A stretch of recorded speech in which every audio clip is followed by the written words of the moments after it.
Imagine surrounding yourself with incredible women who've overcome challenges, they've rebounded after failures and disappointments, and women who are not afraid to shine their brilliance to make a mark in the world.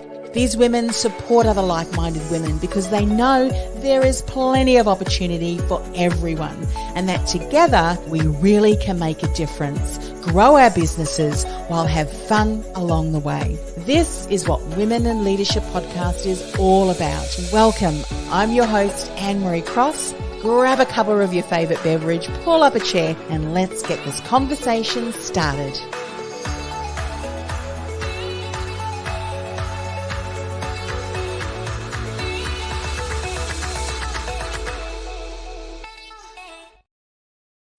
Welcome to another episode of Women in Leadership Podcast. Now, my guest today says this: the future of leadership is not about old-fashioned validations of success. No, it's not. It's about growing your impact with a focus of a bigger purpose beyond yourself, backed by the capabilities to match. Joining me on today's show is Vanessa Gavan. Vanessa, she is an entrepreneur, a commercial advisor, and a psychologist who has spent the last 20 years transforming a range of leading international organizations, as well as the leaders within them, seeking progressive solutions. Now, in 2001, she founded Maximus to bring a stronger leadership offering to the market.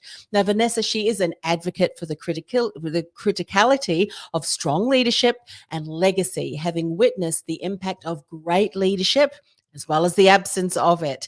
And she believes that leadership is both a privilege as well as a responsibility, and that connecting personal purpose with a compelling future-focused organization vision leads to the creation of visionary companies. Now, on today's show, she's going to talk about purpose, she's going to talk about reality, and she's also going to talk about stretch. So let's welcome Vanessa to the show. Welcome.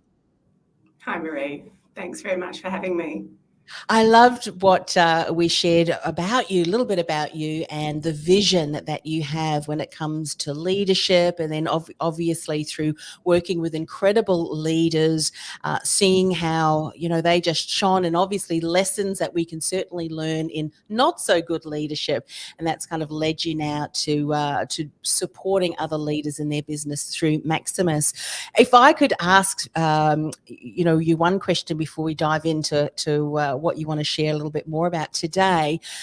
We learn a lot from what we see, what we observe, what we experience. Would there be kind of one major lesson when it comes to leadership that kind of guides you, is the lens through which you look at opportunities and things like that when it comes to your own leadership? What would that be? Is there one major lesson that you've learned along the way?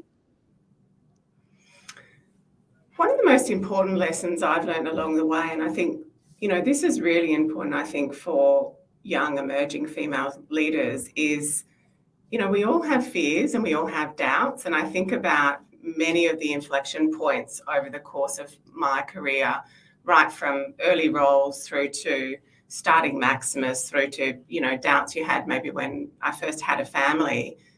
And I think we all have those doubts and we all have those questions that come in our mind. But the lesson I think that's really important to capture is, even though you feel the fear or you ask the questions of yourself, have the courage to step in and stretch and move forward anyway.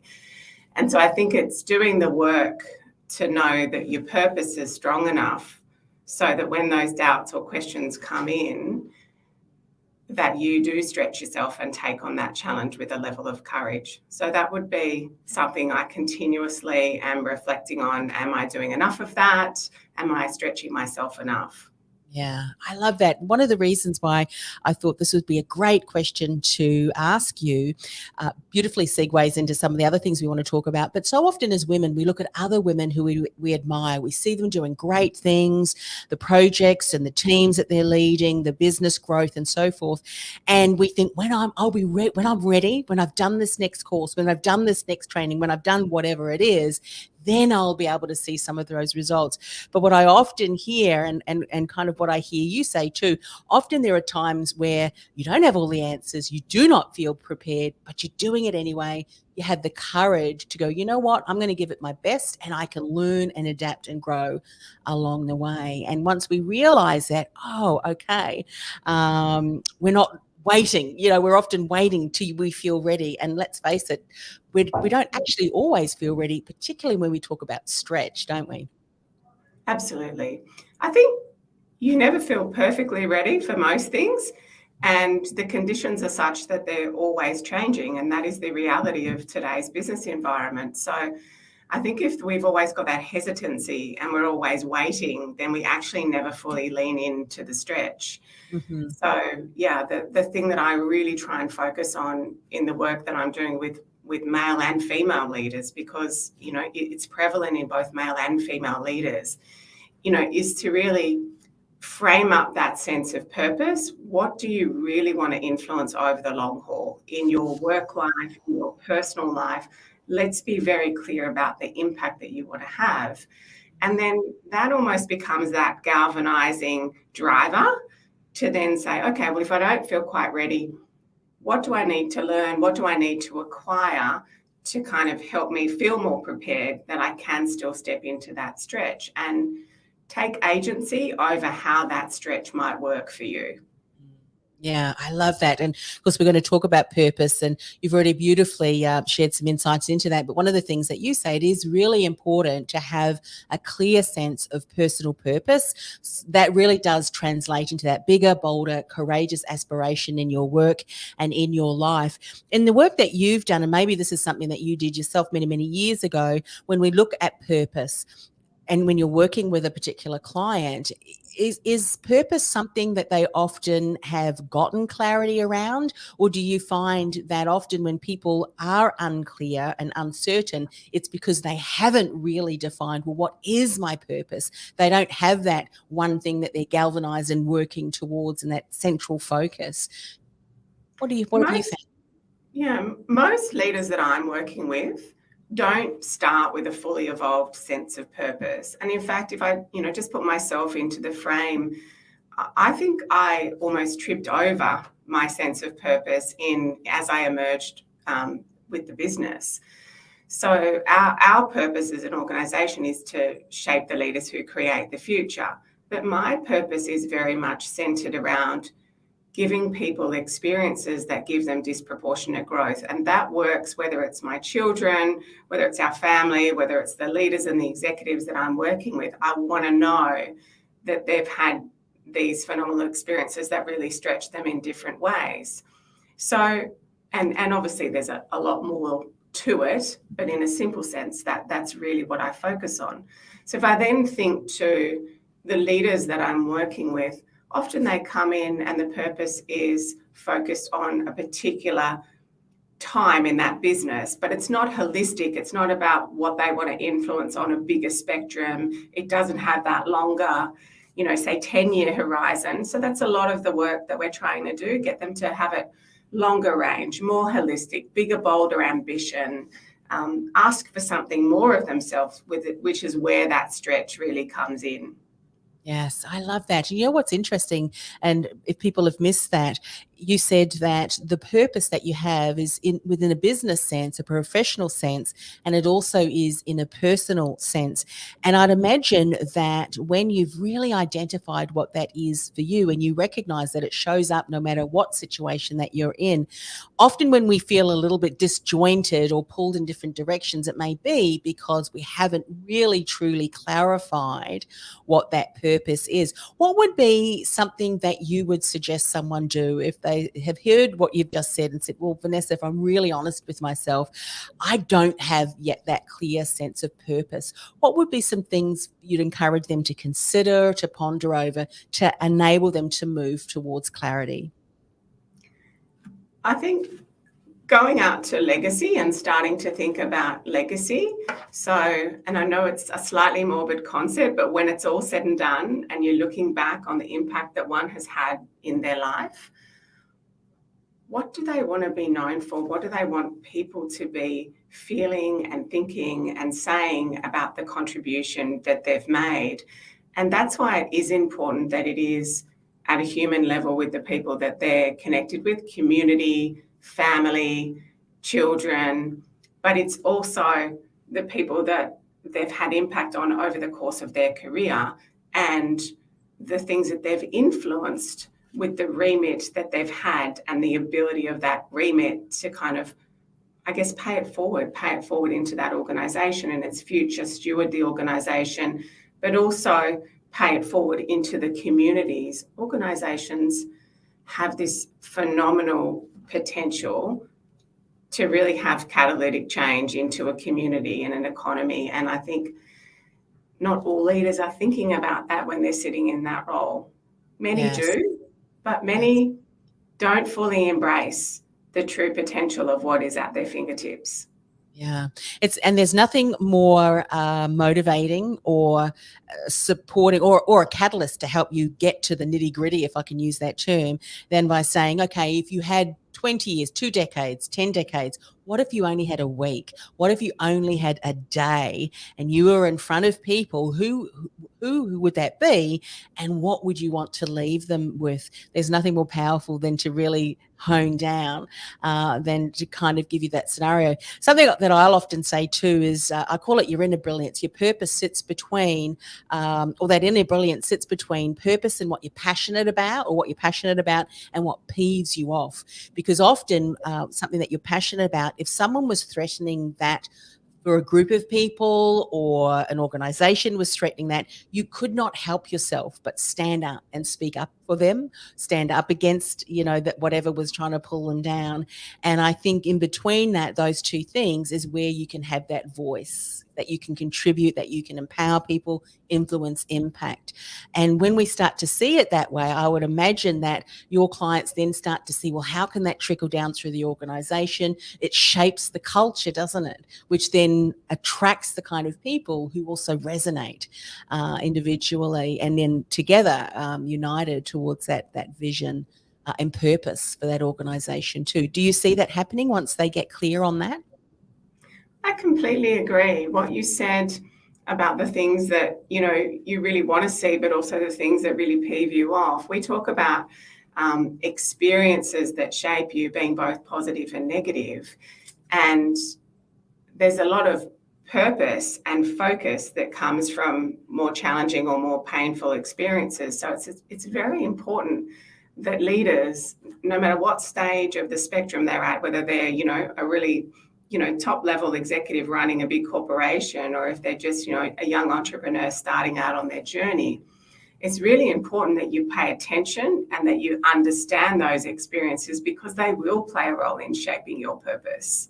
Yes. So purpose is shaped by that experience. Yeah, absolutely. What I was just going to say as you were sharing that, when you look at it through the lens of you as the leader of your business, when you think about your team, if you can support your team members in understanding a little bit deeper around their purpose and clarity of that, you can imagine that really will change their approach to various issues as well. I mean, I would imagine that you use that beautiful statement that you shared earlier about your purpose. You use it almost as a lens, I would imagine, and decision making. Does this align with who I want to be and how I want to show up, the legacy that I want to leave? Because quite often I would imagine too, I know myself, but entrepreneurs, leaders, we're visionaries, and there could be 100 different things that we could do, and 99 of those things could be a distraction, but that one really aligns with our vision. So it really helps keep us focused towards that one thing as well. Have you found that to be true too? Definitely.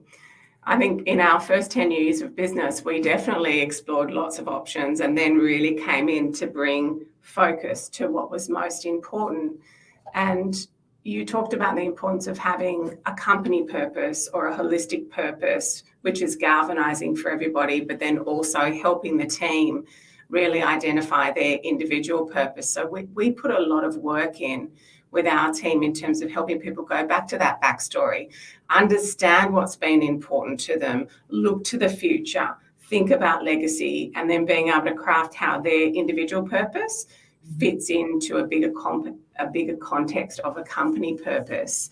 And it's when you get those two things working together that it really unlocks ambition and drive and energy towards something bigger than yourself. And if I think about the, really impressive purpose-led leaders that I've been fortunate enough to have time with or spend time with, like your Jane Goodalls or, your Ronnie Kahns or your Julie Bishops, they have that clear sense of self-purpose. It's a link to a bigger agenda, but it's much bigger than them as a person. Yes, so true. You know what's interesting, what you're sharing, I don't know if you've heard of the Edelman, the company that does the Edelman barometer. So trust, what constitutes trust? And what has really been coming through the survey, and they do that annually, is that even consumers will make a purchase decision to hire a company or to do business with a company that's often driven on purpose as well, of the culture and the purpose of the company. And it's so true. And I remember doing a workshop once, and someone said, I would not do business with a company if they misaligned with my core values and what was really important to me. So that from a sense, not only of your team, but also their, consumers, key stakeholders that are associated with the business. And this beautifully segues into the next area you want to talk about. And that's reality, the importance of creating the right narrative to bring your purpose and your vision to life. So we can understand what it is. It can be in our head, but then getting it out so that people can understand it and resonate with that can be a completely different matter altogether. So what are some insights you can share here, Vanessa? Well, I think it's important to understand, like, the modern rules of work are changing and purpose is coming to the top of the hierarchy, or it's at the top of the hierarchy. So it doesn't matter whether we're talking to VCs, investors, consumers, millennials.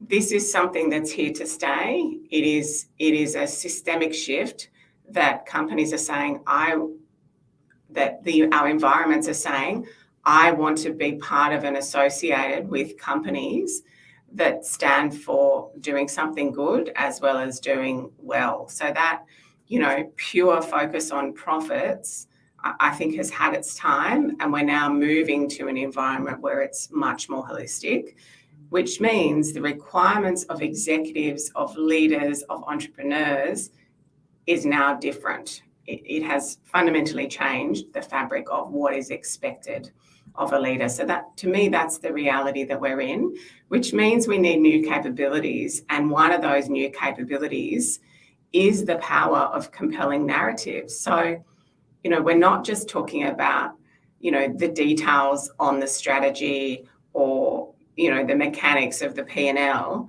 Yes, those things are essential to kind of make sense and logic in an organization, but we have to be able to bring that to life through experience and through emotion. So there's more emotion required in our leadership than has ever been before. Yes. So I think it's incredibly important that leaders learn how to bring a compelling narrative to life within an organization. Yeah.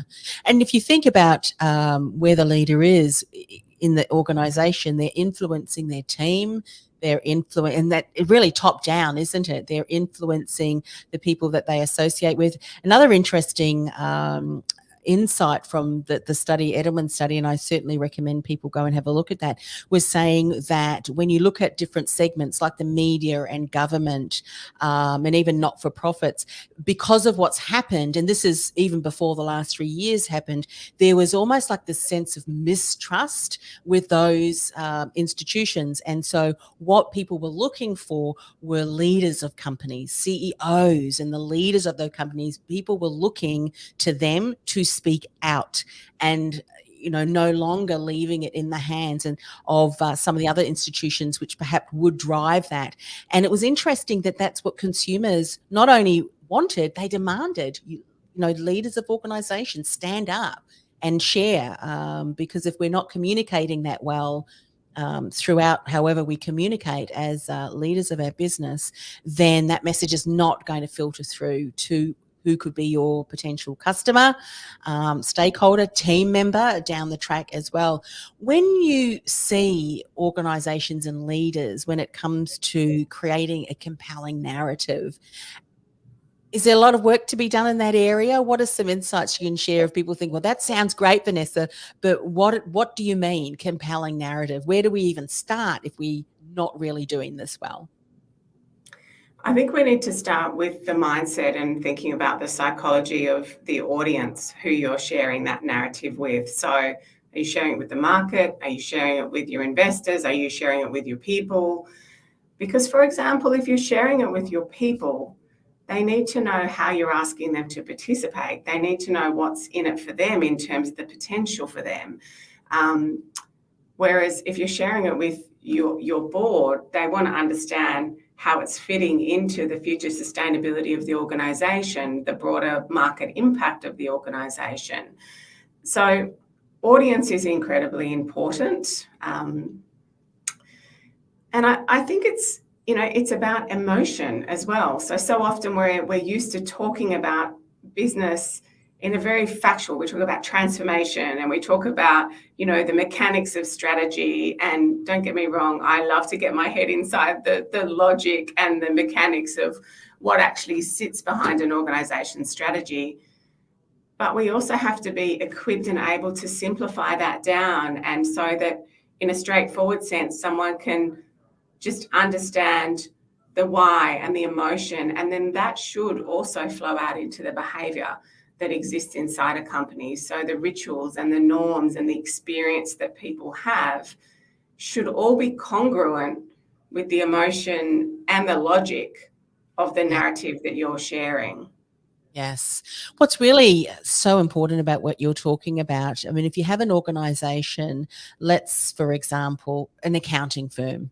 I don't know why I thought about accounting firm, but let's just go with that. So the expertise that they're bringing to their clients and customers and so forth, there as profit and losses and balance sheets and tax returns and all those sorts of things.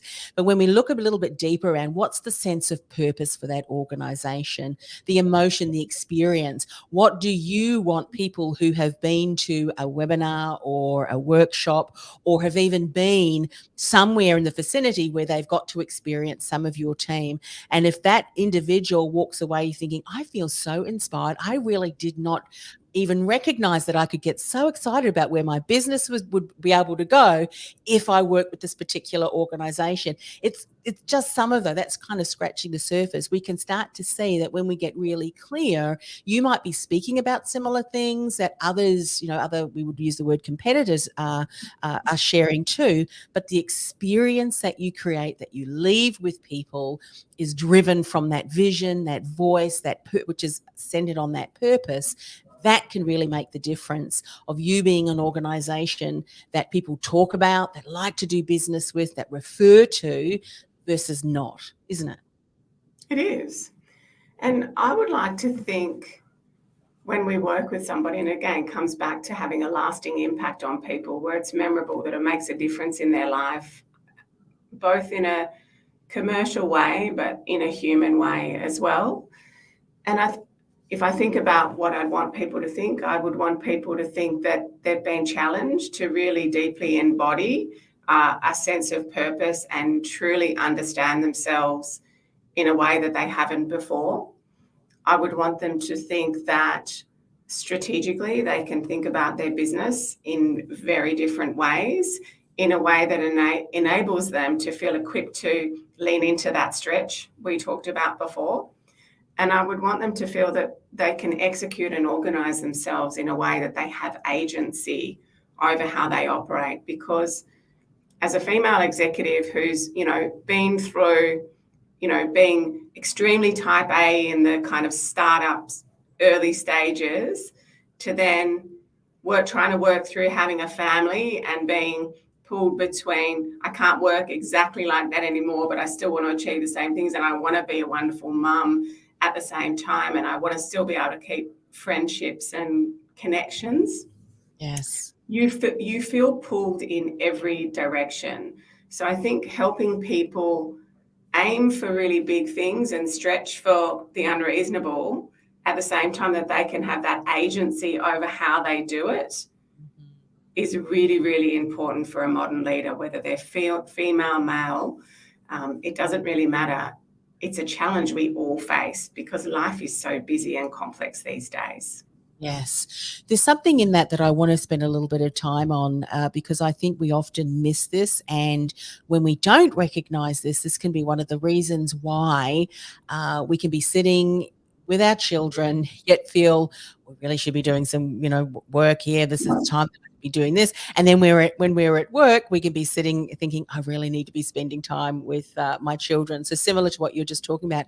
So what works for someone else and the way in which they approach work can be very different to you because you've got a different set of values and just style approach that you like to work in. And so I think what's really important is not only having that clear sense of what purpose is for you, but just how you individually show up, having this incredible sense of self-awareness, what makes you tick. Because if I look at the way that I like to do work, I've come up with a term, I don't know if anyone else uses this, but we often hear about how procrastination is something that's really bad. But for me, I have an intentional procrastination because I know that when I give myself the space to what I think is just doing little bits and pieces, my mind is actually still working. There's still things getting sorted out so that when I then come back to do work, I'm far more focused and I need that kind of time commitment. Let's see how much I can do in 30 minutes kind of thing. That works best for me, maybe not for someone else, but that's something that I have understood because I've got this self-awareness. Is that something that's been paramount for you as well? Understanding how do I tick, how do I work best, and how can I leverage that in personal life and in my professional life as well? Absolutely. That is something that I've gone very deep on over the years and facing into, the good things and the more challenging aspects as well. I mean, your example is a great one because you're showing where you best ideate. You just described if I give myself the space, that's how I ideate and come up with great ideas, and also being a bit more pressure prompted, that then helps me have a spark of energy. And I'm a lot like that too. I'm someone who needs a space to think, so I organise my week in that way that I give myself some headspace, and then I'm very productive when I'm focused. I'm someone who puts a lot of pressure on myself, so I also know how to work that well. I didn't know how to do that so well in the earlier years, but I think that, really being honest about what makes you tick. I think you have to get to your why. Why am I like that? Why do I push myself so hard? And there's things that you have to question. Is it still useful to use those types of tools on yourself? So if I think about the early days, I did, because I was very young, 27 years old, there wasn't many people like me. So I'd go in and I'd be like, okay, I'm expecting the question, how old are you? And I used to get it most times. I'd go into an executive meeting or a senior leadership team. I'd expect the question and I would just put this pressure on, well, I have to show up like I'm 10 years older and I won't communicate about my age or anything like that. Now I look back on that and I say, it's probably not a healthy kind of pressure. So I think there's, with the self-awareness, it changes over time as well, and it needs to be right for that particular time. Yeah, so true. And is this whatever's happening empowering, driving me forward, or is it because of, and we can feel it in our gut, can't we? There's something that's just not right. And for me, I love that procrastination piece, or give myself, if I look at my calendar and I've got some free time in there just to create or whatever, I mean, to me, I just love that. So you know how to, model the week and what you need to do there. But something that you were talking about, the stretch, and I think this has come through in the entire conversation around that sense of purpose and around why. It definitely has to be around why. No matter what happens, even if you are exhausted or you feel like you've taken 2 steps back consistently, when you have that clear sense of purpose and it's connected to your why, you still get up and continue because it's who you are, it's something that you continue to work for. So, and you can imagine that If someone is not connected to that why and something happens, it's quite easy to go, you know what, I'm just going to walk away. I'm done with this, because there's not that spark there. And I think when you do have that clarity around that, it just drives you forward. It's just one of those things. It's like, there's no way, okay, this didn't work. It didn't have the results. Let's take the learnings from that. I'm going to go again. There's almost this tenacity to go, I have that vision. I know it's possible. Just need to find the right way, the steps to get me there. Your vision, your why, your purpose drives you towards that, doesn't it? You found that? They do. And if I think about the market at the moment, I do worry about some of the things we're seeing around the quiet quitting and things like that. And I wonder if it's a symptom of where we've been for a couple of years, and that people haven't necessarily, there's been a lot of efficiency in the way that people have worked over the last couple of years. And I wonder if there's an opportunity right now to double down and reconnect on that sense of purpose and that sense of longevity of what you're here to do and what you're here to have an impact on, so that we can build a little bit more resilience into our teams and our organisations and our communities as well. Yes, I agree with that. I think, sometimes something will happen, a situation, a circumstance, and it's a little bit like that legacy exercise that you did. A lot of people thinking, if there's a finite time frame, or if something just happened, am I really in a role or in an organization? Is this it? Is there something that could be different? Could I be doing it differently? I think the way in which you approach it may be a little bit differently, but still that purpose, that would change, because that would not change. I mean, as you said, you show up with your sense of purpose, whether it be professionally or personally. And it's how, I mean, I can boil it down to just a couple of sentences. My sense of purpose is to inspire hope and possibility. That's it. To inspire hope. I cannot stand it. And one of the reasons I started my very first podcast, it was a co-hosted one back in 2008, was when the global financial crisis hit, and we consistently heard doom and gloom, doom and gloom, doom and gloom across all platforms. And a colleague and I thought, this is ridiculous. Yeah, things are tighter, but we just need to change our approach and job search. So we thought, we needed to be the voice of hope and inspiration. Sadly, mainstream media hasn't changed much. That's my passion, my stand for. Stop listening to the rubbish. Don't be limited by other people, what they're speaking over you. Doesn't change. Similarly, when with individuals. And I'm sharing that because, if someone is listening and has heard what you have to say, which I've just loved all of our conversation today, there is something, if you're not that clear, go a bit deeper. Go back and listen to what Vanessa has said, because it's right there. And no matter what situation that you're in, personally, professionally, your purpose and your why will show up for you. It just will, because it's who you are. I think that every step, every situation that you've been through, even the struggles, have shaped the character of where you will bring that voice. You will be that person to bring that change and transformation in whatever area that you choose to do that. But how you show up and that why will consistently be there no matter what.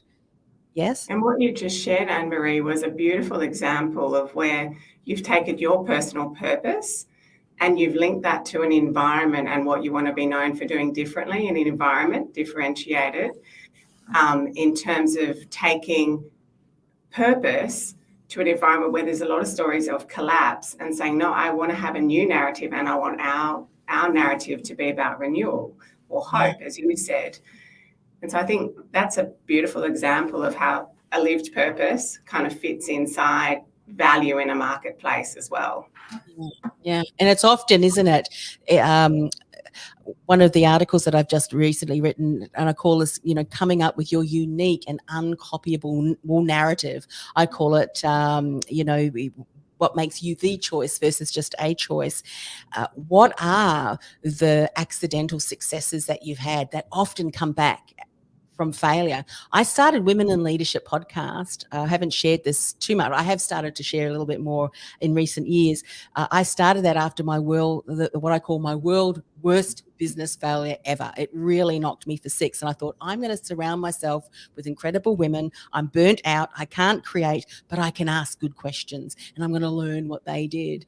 And, the rest is history. Often when we take a step back, we're able to see some golden nuggets. I call these milestones and markers that can become the very things that you are able to impart for others, I think. And they often will come on the back of failure, as long as if we rise above that and look for the opportunities. What can we learn from that? Everyone fails. Everyone fails. As entrepreneurs, often more than not, because we're always coming up with new ideas. It's just what we love to do. But don't let the failures keep us from a destiny that we are shaped and positioned to achieve because of a narrative that's holding us back, or a narrative that's not ours, but that continuously being bombarded. Don't listen to that. I think that's important. Yeah. Vanessa, what would be one last thing that you want to share when it comes to your purpose, having the reality of the right narrative, and ensuring that you have the courage to continue to drive towards your purpose with that stretch? What would be one last insight you'd like to leave with people today? Well, I've talked a lot about purpose, so maybe the lasting thought I would leave is just about the stretch. I think a lot of people reconcile the level of stretch or pull back from what they think is, an unreasonable level of stretch. And I think our minds and our actions are so much more capable than we sometimes give them credit for being. So I think the things that really enable a stretch, if you think about the conditions to put around you to be able to push for that ultimate level of stretch, is advocates and agency and a clear sense of purpose. So if you get those kind of conditions around you, the supporters or the advocates, and you can do it on your terms in the way that you need to do it, then, and with that clear sense of purpose, you are more likely to be able to step into those, big thorny challenges that get put in front of you and stay the course with them. Because a lot of people step into them, but don't stay the course. Yes. Staying the course, I think, is so important. I've had numerous conversations, even one earlier today when we did another recording, and it took someone multiple years to get to the stage where their offering was at a level where they really could start to generate some serious, significant, impact and also income for their business. How often we look at things that went wrong and the bottlenecks and so forth to get us off track, but it's that consistency, and each time we refine it even further to the point that all of a sudden it just really aligns. Right place, right person, right organization, the right time. And I think what better way than to be able to have that clear sense of purpose and leaving the legacy which you would have gotten clarity on. How can people find out more about the work that you do, Vanessa? Share about some of the contact details and all of that, if someone's been listening today and thinking, I'd love to connect with you. Yeah, they can connect through our website, maximus.com.au, reach out to the team. Our team's more than happy to have a conversation, or, you can personally reach out to me. But, we'd love to support and help however we can. Yeah, great. Well, thank you so much for coming on the show and having a chat today. Thanks, Anne-Marie. It was really lovely to spend some time with you. Hey, it's Anne-Marie. Before I go, are you a coach or a consultant who feels like the world's best kept secret? Your experience is vast, yet secretly you're frustrated because despite all of your hard work, you're just not getting the visibility, the recognition, or new clients you'd hope for, and you don't know why? I've created a free resource that'll help you build visibility, generate leads, and enroll dream clients with ease, because you're seen as a trusted authority, even in a crowded marketplace. And you've positioned yourself as the choice versus just a choice for your dream client. To get started, go to annemariecross.com/gift. That's annemariecross.com/gift.